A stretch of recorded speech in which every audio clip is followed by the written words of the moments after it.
Bapa yang bersemayam dalam kerajaan surga, yang boleh kami kenali dalam nama Tuhan Yesus Kristus.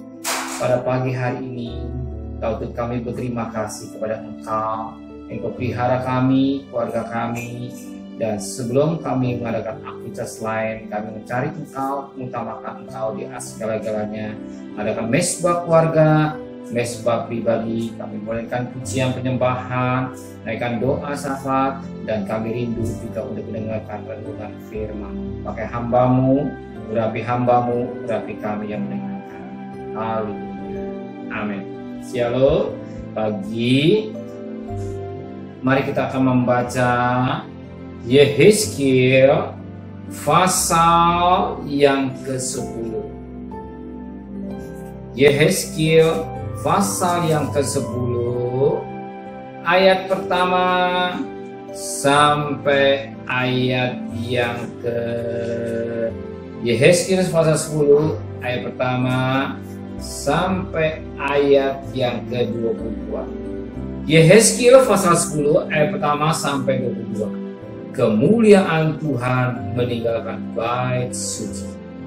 Lalu aku melihat sungguh di atas cakrawala yang di atas kepala keruk-keruk, tampak di atas mereka sesuatu yang menyerupai tatah, yang seperti permata lasuri kelihatannya. Maka ia berkata pada orang yang berpakaian lenan itu, masuklah ke bawah keruk dari antara roda-rodanya dan penunggal tanganmu dengan bara api dari tengah-tengah keruk itu, dan hamburkanlah ke atas kota itu. Lalu aku lihat dia masuk. Keruk-keruk berdiri di sebelah selatan bait suci. Waktu orang itu masuk ke tengah-tengah roda-rodanya, dan segumpal awan memenuhi pelataran dalam pada itu kemuliaan Tuhan naik dari atas keruk dan pergi ke atas ambang pintu bait suci. Dan bait suci ini dipenuhi oleh awan itu, dan pelataran penuh dengan sinar kemuliaan Tuhan. Suara sayap keruk itu terdengar sampai pelataran luas, seperti suara Allah yang maha kuasa kalau ia berfirman. Ia memerintahkan pada orang yang berpakaian lenan itu, ambillah api dari tengah-tengah roda-rodanya, dari tengah-tengah keruk itu. Maka yang berpakaian lenan itu pergi berdiri di samping salah satu dari roda-roda itu. Lalu seorang keruk itu mengulurkan tangannya di tengah-tengah keruk itu ke api yang ada di tengah-tengah mereka. Diambil sedikit dan ditaruhnya di dalam tangan orang yang berpakaian lenan. Orang itu menerimanya dan pergi. Pada keruk tampak yang menyerupai tangan manusia di bawah sayap mereka. Ayat yang ke-17, kalau keruk-keruk itu berhenti, roda-roda itu berhenti. Kalau keruk-keruk itu naik ke atas, roda-roda sama-sama naik dengan mereka, sebab roh makhluk hidup itu ialah di dalam roda-roda itu. Lalu kemudian Tuhan pergi dari ambang pintu bait suci dan hingga di atas keruk-keruk, dan keruk itu mengangkat sayap mereka.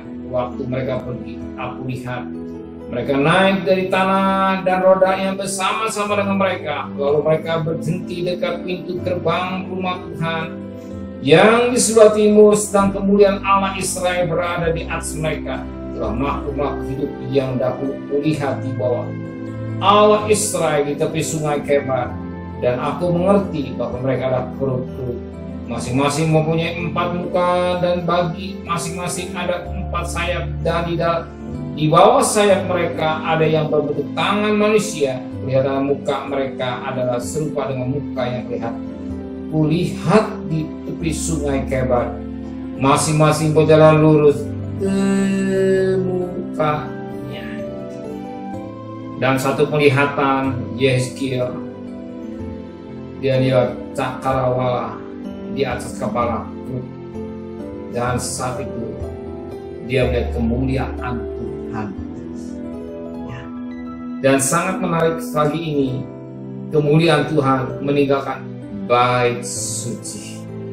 Sebagaimana pada ayat yang ke-18, lalu kemuliaan Tuhan pergi dari ambang pintu bait suci. Kemuliaan Allah Tuhan pergi dari ambang bait suci. kemuliaan itu penting. Kemuliaan itu kehadiran Tuhan di dalam hidup kita. Kehadiran kita di dalam bersekutu. Kehadiran Tuhan sangat penting. Sebab firman Allah berkata dalam Matius 18 ayat 20, 2-3 orang berkumpul dalam nama aku ada. Artinya aku ada kehadiran Tuhan. Kehadiran Tuhan sangat penting. Tuhan akan hadir. Tapi kalau bermain-main dosa, Tuhan akan tinggalkan. Tuhan akan tinggalkan. Kalau kehidupan manusia bermain-main, sekali 2-3 berkumpul dalam nama Tuhan, tapi Tuhan tinggalkan. Kenapa? Kalau bermain-main dosa. Kita kenal seorang yang tidak asing lagi, anak pada Imam Eli. Di dalam 1 Samuel pasal 4. 1 Samuel pasal 4 pada ayat 1 dan selanjutnya sampai ayat 22. Bagaimana bangsa Israel dia merasa bangga ketika berperang melawan orang Filistin. Dia merasa bangga. Dia bawa tabut Allah, arti tabut Allah di mana Allah hadir di antara dua kemudian ini memberikan suatu kehadiran Allah. Allah penyerta bangsa Israel. Dia pikir Allah menyertai, ternyata berperang melawan Filistin. Dia kalah. Kenapa? Sebab anak-anak Eli, Hofni ini hidup dalam dosa. Ya. Hidup dalam dosa. Allah tidak campur tangan dalam hidup manusia kalau dia bermain-main dosa. Sekalipun firman Allah berkata 2-3 orang berkumpul dalam nama Tuhan, Tuhan hadir. Tapi Tuhan tidak hadir kalau manusia hidup bermain-main dosa. Dan apa terjadi? Dikatakan dalam firman Tuhan dalam 1 Samuel pasal 4 ayat pertama dan selanjutnya. Eli, anak kedua anak Eli, Hofni bin Has. Perhatikan ayat 11. 1 Samuel 4 ayat 11. Lagi pula tabut Allah dirampas dan kedua anak Eli, Hofni tewas. Ketika mendengar bahwa bangsa Israel membawa tabut, orang Filistin takut. Tapi apa yang terjadi? Ternyata orang Israel dibunuh, gugur 30.000 orang. Ya. Tidak Allah bercampur tangan. Allah tidak bercampur tangan. Allah tidak berkarya. Allah tidak bekerja dalam kehidupan manusia. Dia bermain-main dosa. Hofni bin Alas. Dan apa terjadi? Firman Allah berkata. Ya. Firman Allah berkata pada ayat 21. Ia menamai anak itu Ikabod, artinya telah lenyap kemuliaan dari Israel. Karena tabut Allah sudah dirampas dan karena mertuanya suami. Telah lenyap kemuliaan Allah, telah Tuhan tinggalkan. Hati-hati hidup yang singkat yang Tuhan berikan di kita. Ya, hati-hati kalau kemuliaan Allah meninggalkan bait kudus. Bagian Tuhan tinggalkan rumahnya, apa jadinya? Kalau kehidupan anak-anak Tuhan main-main dosa, Tuhan tinggalkan. Ya. Tuhan tinggalkan, nggak main-main. Tuhan meninggalkan kehidupan anak-anak yang bermain-main dosa. Dan firman Allah jelas, ketika Tuhan melihat bait Allah kotor, Tuhan juga tinggalkan. Perhatikan dalam Matius pasal 21. Matius pasal 21 ayat 12 dan ayat selanjutnya, di mana dikatakan dalam firman Allah, bait Allah jadikan jual beli. Dan pada ayat 12, lalu Yesus meninggalkan mereka. Arti Tuhan tinggalkan bait Allah. Arti Allah tidak terus campur tangan. Allah tidak terus bekerja. Justru yang penting utama itu Allah berkarya. Allah itu bekerja dalam hidup kita. Saudara akan cari nafkah. Saudara bekerja, undang Tuhan supaya Tuhan berkarya. Arti Tuhan Immanuel. Tuhan beserta hidup saudara. Tuhan beserta bisnis saudara. Tuhan beserta dalam pelayanan saudara. Tuhan dan berusaha dalam rumah tangga. Kalau dosa ada menguasai hidup itu, jangan salahkan Tuhan. Tuhan tidak berkarya. Maka hidup dalam kekudusan. Ya. Hidup dalam kesucian. Hidup yang sebenarnya takut kepada Tuhan. Sehingga penyataan Tuhan boleh berlaku dalam kita. Sudah mau penyataan Tuhan berlaku, justru kita butuh Tuhan di akhir zaman. Kita butuh Tuhan Kalau tanpa Tuhan kita tidak bisa berbuat apa-apa. Kita lihat sudah dunia firman Allah sendiri benar, yang jahat semakin jahat, yang najis semakin najis, yang kudus semakin kudus. Wahyu 22 ayat 11 sudah benar. Dan kita menjadi anak-anak Tuhan yang peka akan suara Kudus. Jangan sampai kemuliaan Tuhan atau kehadiran Tuhan tinggalkan. Kalau Tuhan tidak hadir, rumah tangga yang tampak pecah. Kalau kita Tuhan tinggalkan, kita tidak akan bisa berbuat apa-apa. Sebab di luar Tuhan, kita tidak bisa berbuat apa-apa. Butuh Tuhan, saudara butuh Tuhan, saya juga butuh Tuhan. Kita cari nafkah, ada penyertaan Tuhan, semua beres. Ketika ada angin gelombang, apa yang terjadi?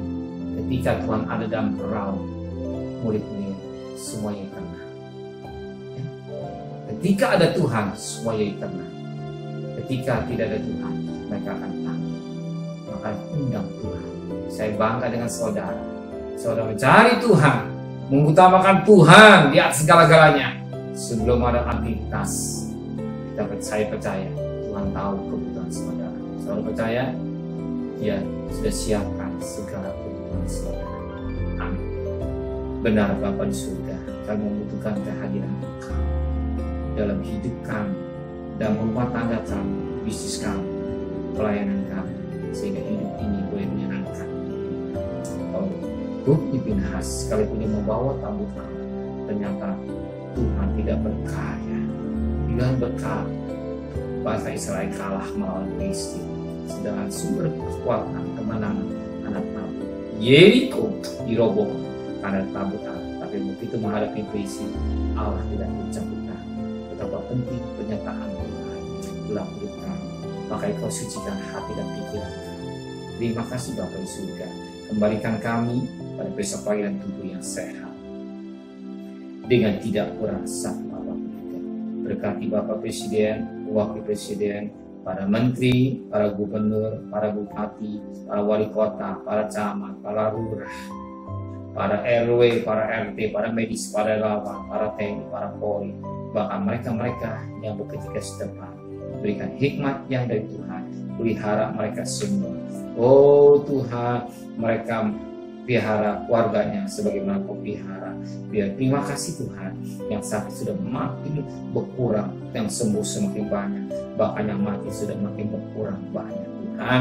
Bahkan mulai vaksin, mereka mau dengar-dengaran, mau divaksin dengan baik Tuhan. Terima kasih Bapa di surga, dan kekasih, terimalah berkat nikmat dari Allah Bapa, cita kasih sayang dari Tuhan Yesus Kristus, dan berkat Roh Kudus menyertai saudara hari ini sampai Maranatha.